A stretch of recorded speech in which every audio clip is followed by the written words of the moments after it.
ज्वालामुखी के फटते ही वायुमंडल में धुएं और राख का गुबार फैल जाता है। सल्फर यानी गंधक के कण बहुत ही ऊंचाई तक पहुंच जाते हैं और सूर्य की किरणों को रोक देते हैं। नतीजा तापमान में गिरावट।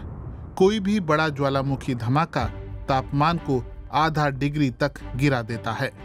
वैज्ञानिक कुदरत के इस खेल की नकल करने की कोशिश कर रहे हैं।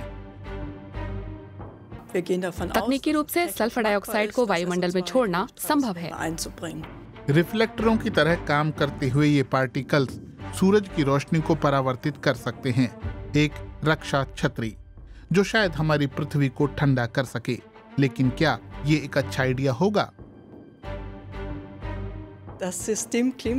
जलवायु बहुत ही जटिल मामला है। इसे हम मॉडल कैलकुलेशन से नहीं समझ सकते। हम ये नहीं कह सकते कि चौंकाने वाला साइड इफेक्ट नहीं होगा। हम ऐसे परिणामों का अंदाजा नहीं लगा सकते। दुनिया भर के वैज्ञानिक जलवायु को प्रभावित करने के तरीकों पर काम कर रहे हैं। क्लाइमेट इंजीनियरिंग का मतलब है पृथ्वी के रासायनिक और भौतिक गुणों पर असर डालना। आंद्रियास ओशलिस जर्मन शहर कील के Helmholtz centre for ocean research में शोध कर रहे हैं। वो जानना चाहते हैं कि क्लाइमेट इंजीनियरिंग का धरती पर मौजूद जीवन पर क्या असर होगा। हम क्लाइमेट इंजीनियरिंग के दो तरीकों की तुलना करते हैं। पहला है एक संकेत को देखना, गर्म होती जलवायु और सूरज के विकिरण को कम करना। दूसरे मेथड के तहत जलवायु परिवर्तन के कारण CO2 और दूसरी ग्रीन हाउस गैसों के उत्सर्जन को वातावरण से निकालकर समुद्र और जमीन में स्टोर करना। जरा सी कार्रवाई के बड़े और व्यापक परिणाम हो सकते हैं। आंद्रियास ओशलिस के कंप्यूटर की कैलकुलेशन तो यही बताती है। कुछ आसान से आइडियाज जबरदस्त लगते हैं, जैसे CO2 को समंदर में स्टोर करना। गर्म पानी के मुकाबले ठंडे जल में कहीं ज्यादा कार्बन डाइऑक्साइड संचित की जा सकती है। ताकतवर पंपों के जरिए समंदर की गहराई से सर्द पानी को ऊपर लाया जा सकता है।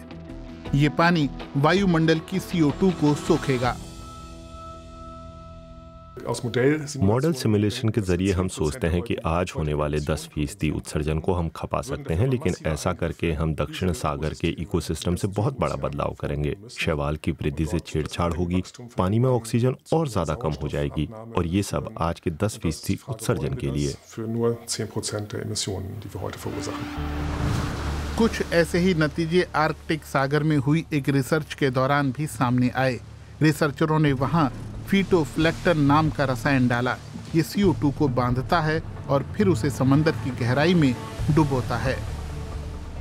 ये रसायन लहरों के साथ दूर दूर तक फैल सकता है और इस तरह ये अति सूक्ष्म माइक्रो ऑर्गेनिज्म को बढ़ावा भी दे सकता है।